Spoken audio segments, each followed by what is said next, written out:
Good morning. Today is Sunday, January 21st, 2024. And this is the weekly Bitcoin price forecast. So looking at where Bitcoin went in the last week and where it could potentially go in the future. So this was a rather quiet week for the most part. It was down overall. A little bit of selling going on. A lot of this coming off of the heels of the Bitcoin ETF. Right now, what you have is a situation where you have Grayscale, which is the largest holder of Bitcoin, one of the largest holders. I think they have about like 580,000 Bitcoin under their command, which is huge. That's a huge amount because I think total there's 21 million Bitcoin. So if you have like 580,000, that's somewhere around like 2.5% of the total supply that will ever exist. So when Bitcoin hits 1 million, like assuming they hold the same amount, that's like 500 something billion worth of Bitcoin. So, it's truly a huge number. But for the longest, Grayscale was the only place where investors could go and get exposure to Bitcoin, through, these different companies and whatnot. They could get exposure to Bitcoin without actually holding Bitcoin. So that was like, the Grayscale Bitcoin Trust, that was the thing. So they've been holding all this Bitcoin, but now that they have so many more options, some people are selling their Grayscale shares. And as they sell their Grayscale shares, Grayscale has to in turn sell Bitcoin to accommodate for that. So that leads to a lot of dumping. Again, I said they had 500 something thousand. So if you have a lot of people exiting from Grayscale has to also dump a lot of their Bitcoin on the market to, balance the books pretty much and keep everything in line. But that's only going to last for so long because again, we're at the point where again, the Bitcoin ETF has been approved. So there's been a lot of demand, especially from the other 10 ETFs. I think excluding Grayscale, like they picked up, like 16,000 Bitcoin in the last week or something like that, 16,000. I want to say it was like 16,000 a day. So that's pretty substantial. That's very substantial in the grand scheme of things. So it's like, again, we're at the point where pre-halving, so the halving's in about 3 months. Right now, we're producing roughly 900 Bitcoin per day. That can go up or down depending on what the hash rate is. But with that, once the halving happens in April, you are going to have that cut in half, as the name implies. So we're only going to be producing about 450 with the same, if not higher level of demand. So all that's going to do, basic economics, lower supply, higher demand, that's going to shoot price all the way up. It's going to shoot price up substantially. So let's take a look here. Again, this is the monthly chart. As we've been progressing, January is overall down right now, which I did expect, especially considering that it was almost done. By the time that the end of the year came around, it was almost a done deal that the ETF was going to come out.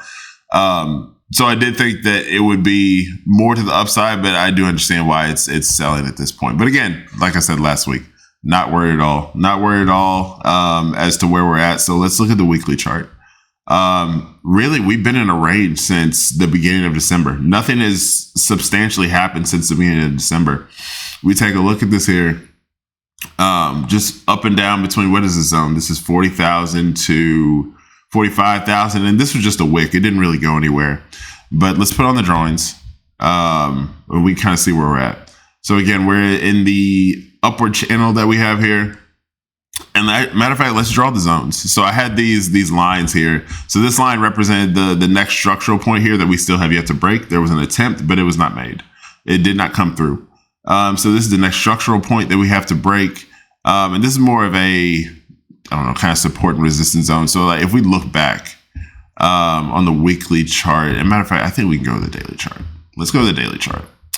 And we'll zoom in a little bit. So if we see from here, this is about as far as we go back. So this is the first time in 2020 that we ran all the way up to these crazy prices, 40,000, all this type of stuff.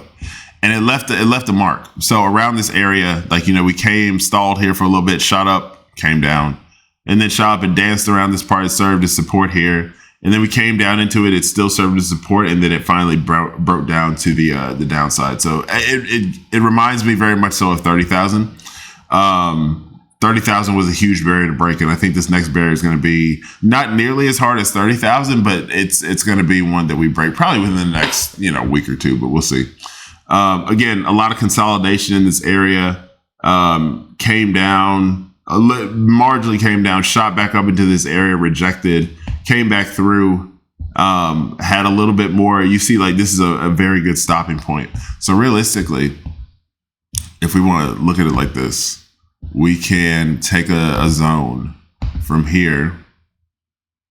I'll just draw it on this candle. From here to about here. Or we can draw it this way. I'll get rid of these two lines. And you should encapsulate pretty much all this area, all this like major consolidation area. So anywhere you see consolidation, you should be able to encapsulate that. And we look at it here. It came back up again and it dumped. And you just keep going and going and going.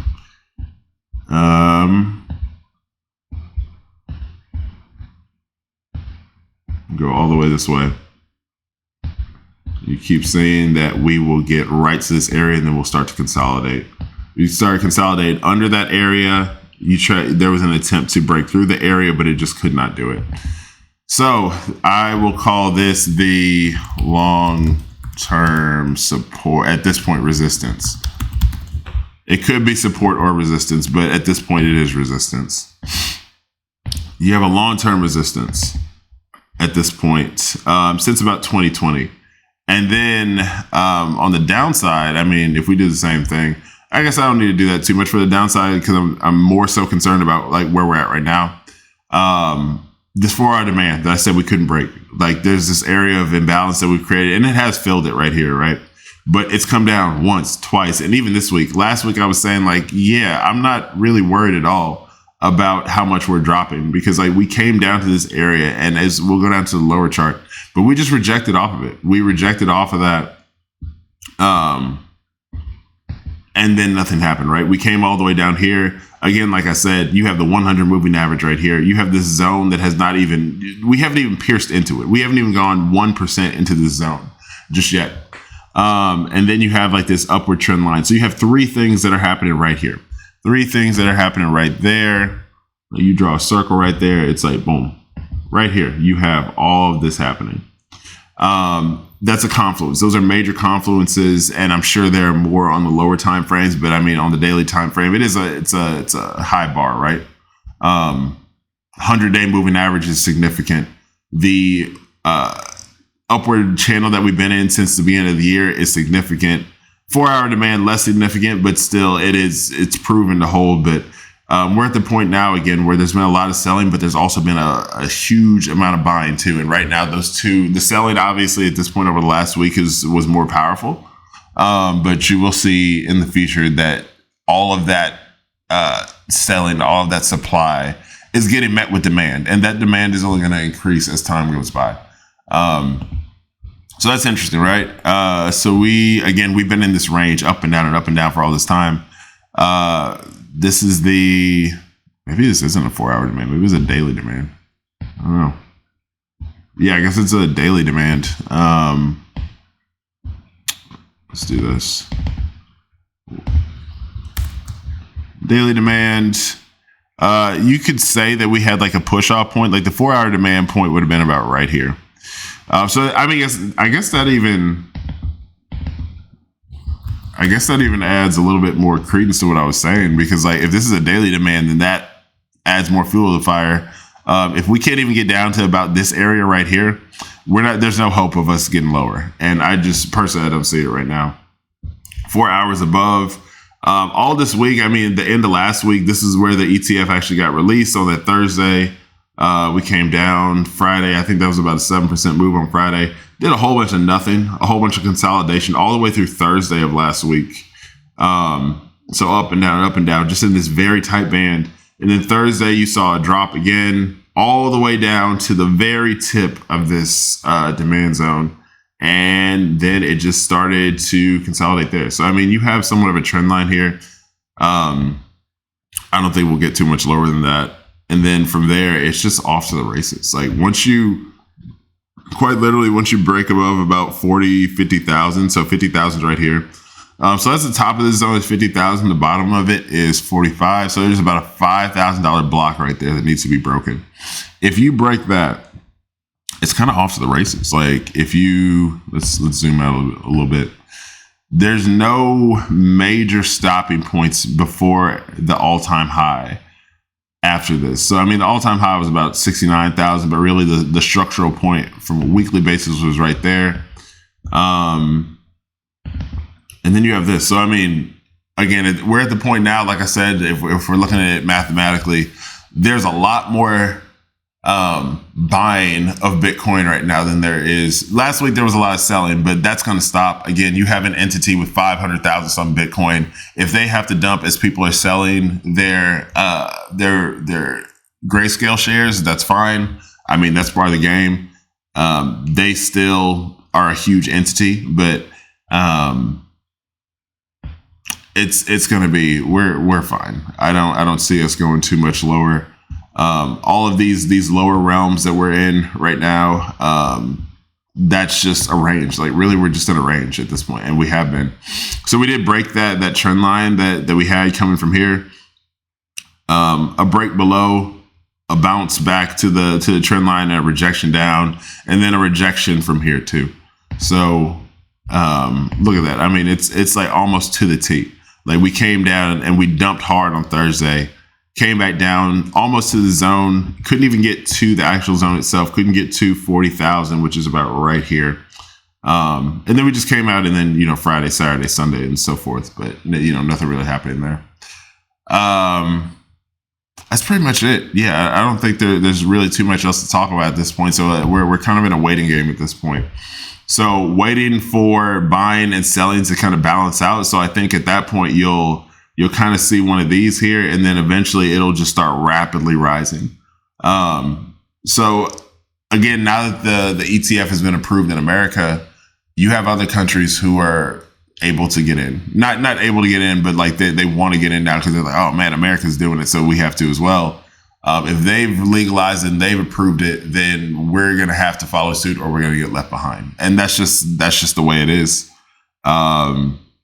This is a global asset. This is not owned by any one company or any one country or company.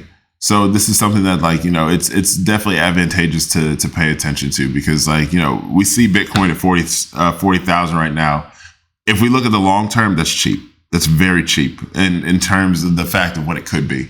If somebody told you that, if you give them 40,000 and they'll give you $1 million in 5 years, that's 5 to 8 years.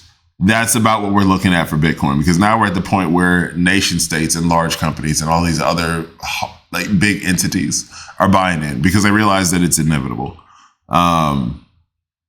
Yeah, no, exciting times. Always exciting times. It's interesting, right? So we're at, I want to say this might be week 41, week 40, week 41. Can't remember.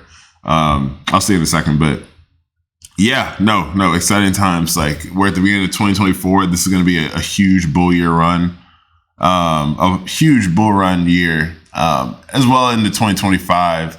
The only thing that could, put the brakes on it, and it is only brakes. It's not going to stop anything. Temporary breaks is regulation and seeing how they want to move with that. But at this point, they have absolutely accepted Bitcoin as a standard, and as something that they want to move forward with in the future. So, okay, for real this time, that's really all I got. Again, this has been Chris Talks Crypto. Check out any crypto resources on christalkscrypto.com, and I will see you guys on the moon. Take care. Have a good week.